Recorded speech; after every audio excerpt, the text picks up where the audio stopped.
உன்னத தேவனாம் சர்வத்தை உண்டாக்கிய சர்வ வல்லமுள்ள பிதாவாகிய தேவனுக்கு இந்த நாள் கோடி கோடி நன்றியும் புகழும் ஆராதனையும் ஏறெடுக்கப்படுவதாக.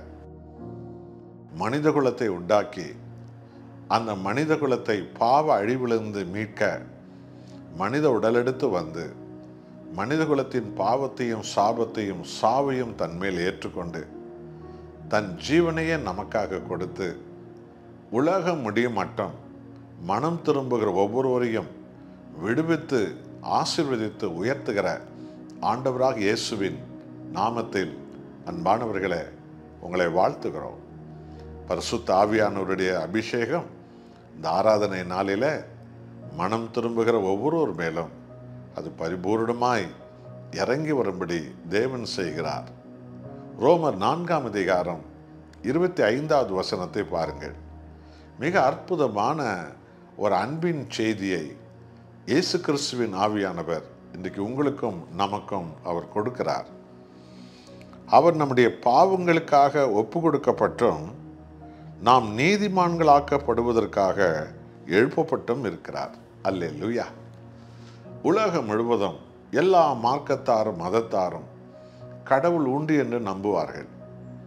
அதே நேரத்தில் எல்லா மார்க்கத்தாரும் மதத்தாரும் தங்களை பாவிகள் என்று ஏற்றுக்கொள்கிறார்கள்.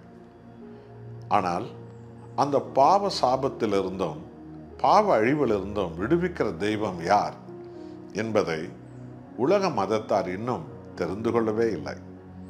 ஆகவேதான் சர்வலோகத்தை உண்டாக்கிய சர்வ வல்லமுள்ள கடவுள் மனித உடலெடுத்து ஆண்டவர் இயேசு கிறிஸ்துவாக பாவிகளை மீட்டு ரட்சிக்கவே நான் இந்த உலகத்துக்கு வந்தேன் என்று சொல்லி தன்னை கொடூரமான அந்த சிலுவை சாவுக்கு அர்ப்பணித்து பாவத்தை அழித்து சாபத்தை அழித்து சாத்தானின் தலையை நசுக்கி போட்டு சாவையே சாகடித்து விட்டு ஆண்டவர் இயேசு கிறிஸ்து சிலுவையில் வெற்றி கண்டார். இந்த மாபெரும் செய்தியை தான் உலகமெங்கும் பரிசுத்த ஆவியின் ஏவுதலாலே எல்லா ஜாதி ஜனங்களுக்கும் எல்லா தேசத்தாருக்கும் லட்ச லட்சமான தேவ ஆவியால் நடத்தப்படுகிற ஊழியக்காரிகளை கொண்டு தேவன் இன்றைக்கும் போதிக்கிறார். என்ன பரிதாபம்!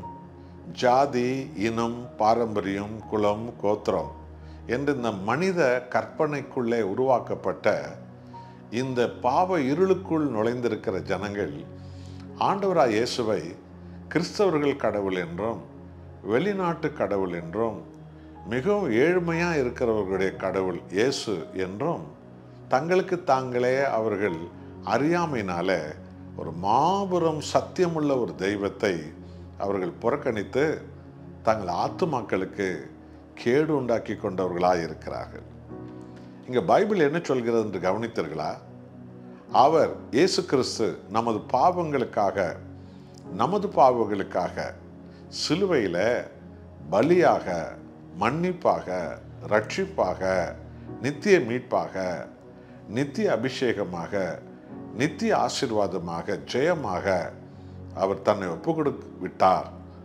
அதோடு மாத்திரமல்ல, இன்றைக்கு தன் பாவ அக்கிரமங்களை நான் விட்டுவிடுகிறேன், இனி எனக்கு சாபம் வேண்டாம், பாவத்தின் சம்பளமான நித்திய சாவு எனக்கு வேண்டாம், பாவத்துக்கு நான் அடிமையாகிய என் தலைமுறைகளையே இதோ சீரழிந்து பாதாள பேய்களுக்கு நாங்கள் அடிமைகளாக இருக்கிற வாழ்க்கை எனக்கு வேண்டவே வேண்டாம்.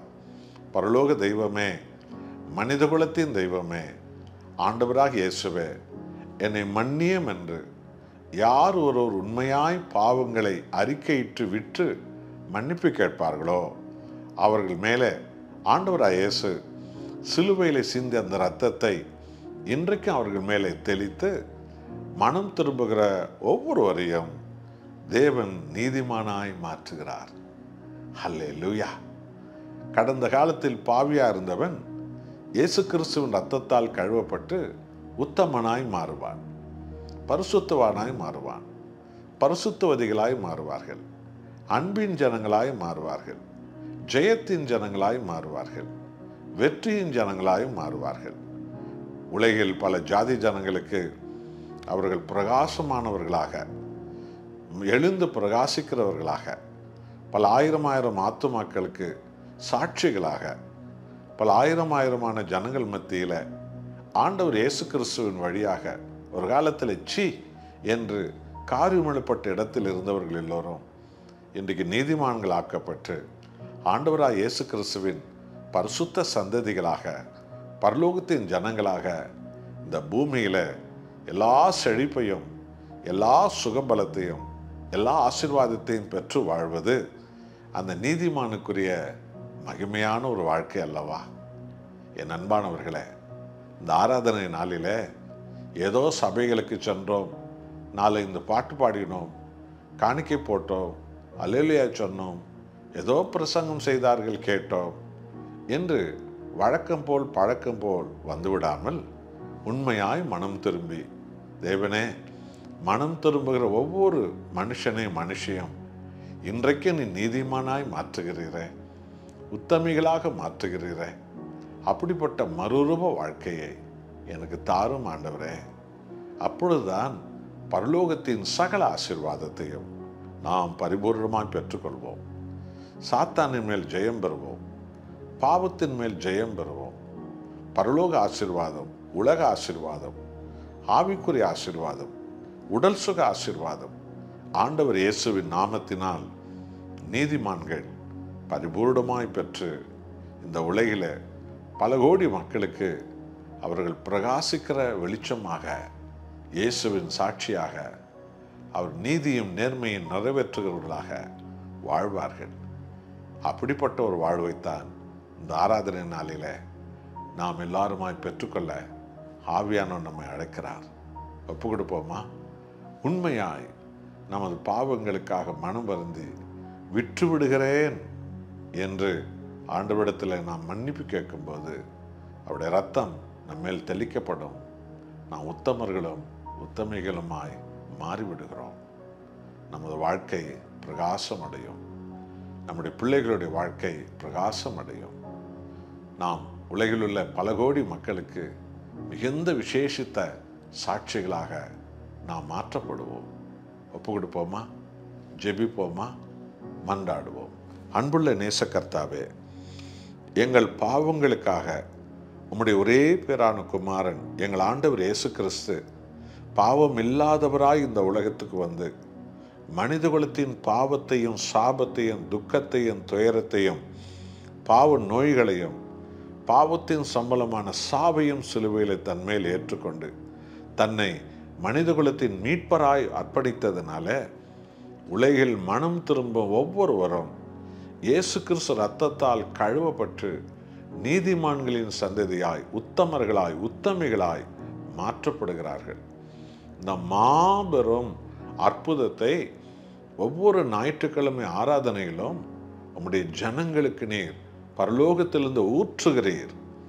இந்த சத்தியத்தை உணர்ந்து ராஜா, ஒவ்வொரு விசுவாசிகளும் மெய்யாய் மனம் திரும்பி நீதிமான்களாய் மாற அருள் புரிவீராக, உத்தமிகளாய் மாற அருள் புரிவீராக. அப்பொழுது நீதிமான் செய்யும் ஊக்கமான வேண்டுதல் மிக பலனுள்ளதாய் மாறி பரலோகத்தின் சகல அற்புதங்களையும் சுகபலத்தையும் ஆசீர்வாதத்தையும் உடல் சுகத்தையும் சத்துருவின் மேல் ஜெயத்தையும் நாங்கள் பெற்றுக்கொள்கிறோம். அப்படியே செய்வீராக ராஜா. இயேசு நாமத்தில் பிதாவே, ஆமென்.